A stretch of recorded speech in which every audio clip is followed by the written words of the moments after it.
क्या वक्त हुआ है? बहुत देर हो गई। नाज़ली,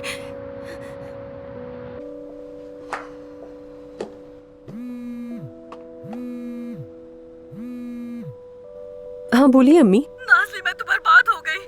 क्या हुआ, आप ठीक है? मैं खालदा बेगम के पास जा रही थी, रास्ता भूल गई हूँ, अब तक नहीं पहुँची। किस्मत मेरे दरवाजे पर आई थी, मगर मुझे तो समझ नहीं आ रहा कि क्या करूँ मैं। अम्मी बस ये बात थी यार। हाँ यही थी। अच्छा सुनो, वो जो बावर्ची लड़का है ना, उसे ले आओ, उसकी गाड़ी में ले चलो मुझे उस घर में, ठीक है बेटा? हाँ ठीक है अम्मी। और कुछ?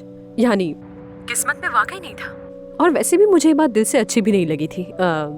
यानी अच्छा ही हुआ कि नसीहतें करना बंद करो। तुम्हें तो कॉल ही नहीं करनी चाहिए थी।